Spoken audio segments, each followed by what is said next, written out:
Good afternoon, everyone, and welcome to Carpo's End of the World podcast. This will be my first discussion about a particular individual on this channel. You know, I'm not the kind of person who likes to put people down or put people in their place. There are plenty of personalities online and in the media that I have no interest in even talking about. They're just a waste of everyone's time, and we know that they're in it for the game, and a lot of people just do what they have to do to make their income. The guy I'm about to talk about is an exception to the rule. His name is Lee Peterson. Now, my wife introduced me to him when she said, "You won't believe this guy." And he was interviewing, I believe, Kyle Kaczynski or one of these other, more liberal type presenters or journalists. Now, the interesting thing about Lee Peterson is he's what you would call a useful idiot for conservatives. Now, before you get all upset about left or right issues, this isn't a partisan issue. This guy is truly a moron. And this is why it makes it difficult to even talk about it, because I feel like he may actually have some sort of a mental deficit or defect which allows him to be completely blissfully unaware of his own ignorance. He's the kind of guy who generalizes everything, and I'm really surprised that people do interviews with him. Now, I understand that they say if you don't voice yourself with the other side, then you never get heard, and this is why we have liberals on Fox News being interviewed and why we have conservatives on liberal media being interviewed. Even though the media tends to twist the words, at least you can hear what the other person has to say. Well, when this guy has discussions, he basically interrupts them constantly and asks for yes or no answers. And when a person asks you a complicated question and you try to answer it, he will just say yes or no, and he'll just continuously repeat this.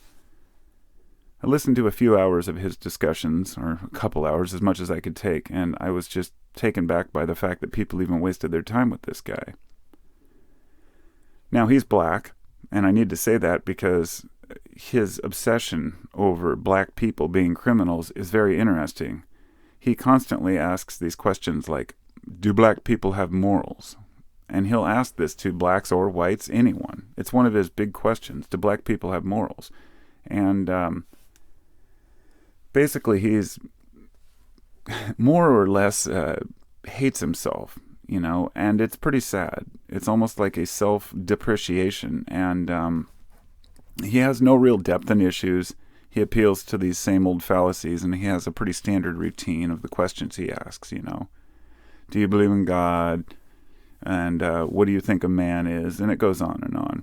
And there was one line he said when somebody was questioning what he believed, and he said, well, the Conservative Party, my leaders told me it's true, so it must be true. I mean, words like that, I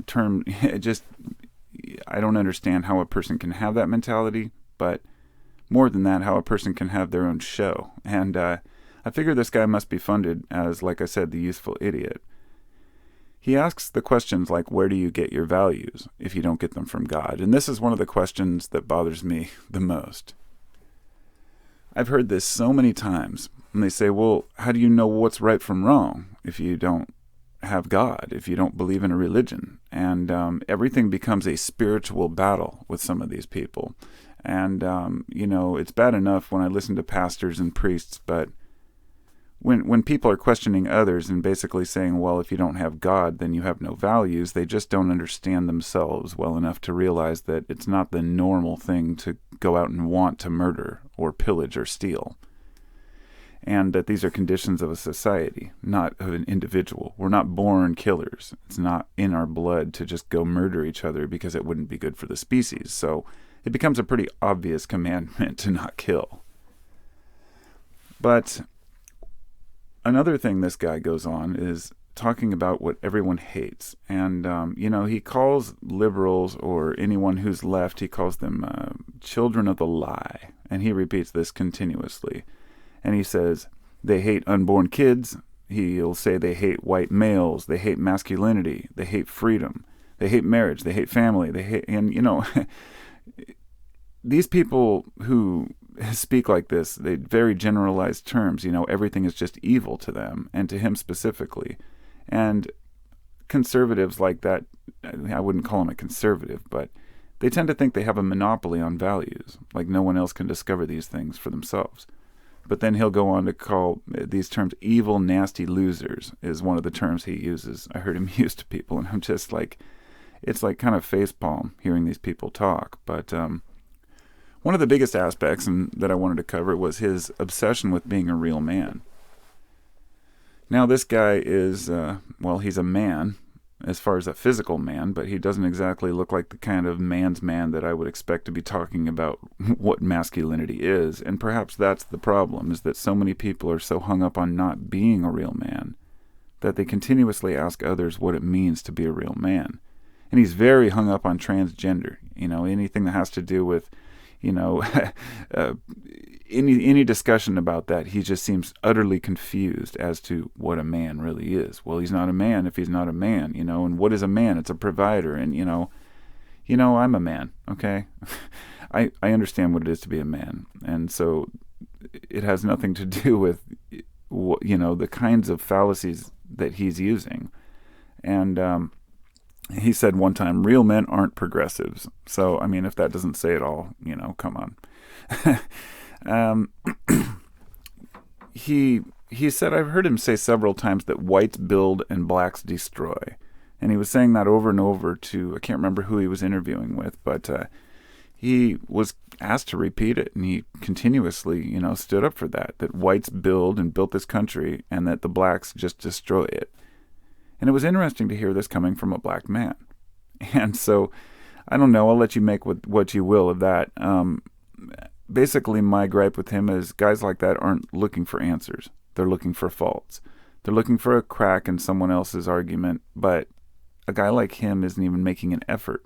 He's not even really listening. He has no interest in hearing what the other person says, and that's probably one of the most frustrating kinds of interviews a person can do.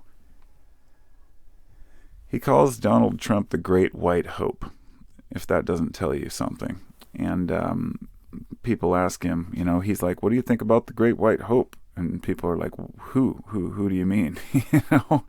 And yet the guy claims that he hates liars. And it's just interesting to me, that cognitive dissonance, how a person can separate themselves from a lie and a liar and say, well, he's not a liar. I'm just going to ignore the fact. So the guy hates himself. What do you do? You can see it in the way that he comes across. And the good or evil fallacy, where it has to be one or the other. This whole thing about, the arguments from the Bible and having selective reasoning, it's very difficult to wrap my head around whether this guy really means what he's saying or if he's completely just inept and unable to really, hold a standard conversation. I'll just put it this way. Only beta males are obsessed with alphas, and I don't even buy into the alpha and beta bullshit. I'm just saying that the only kind of humans that are so obsessed with being the alpha male are the ones who would never have any chance of being an alpha, if there is such a thing. But this is the same guy who claims that there's no such thing as racism. He said there's no such thing as sexism or homophobia. And it was interesting to hear that from somebody who basically bases his whole premise on that. But he uses a catchphrase, amazing. He says it all the time. And it's almost kind of like a comical joke. So that's all I've really got to say about this guy. I'll just say one time, when I heard somebody had I don't remember who I was listening to, but he had a caller call in, and the caller was talking about this guy, Lee Peterson, and he said that he didn't believe him at first, and then he says, I didn't believe it, but I watched it over and over again until I started to believe. So, take that for what it is. That's the kind of mentality people have. Look, I'm not picking on him because he's conservative-minded. The left is just as biased, but we can't generalize groups. This right and left bullshit just has to go away. And I'm hoping that someday we can realize how stupid these people are and just how ignorant they act. And these are adults, and so they have every right to be called out. I don't really feel comfortable talking shit about people, but when there are people who are influencing others, then I feel, well, maybe I just have to judge my influence as a little bit more rational than a person like that. So thanks for listening, and let me know what you think about this idiot, and I'll talk to y'all soon. Be well.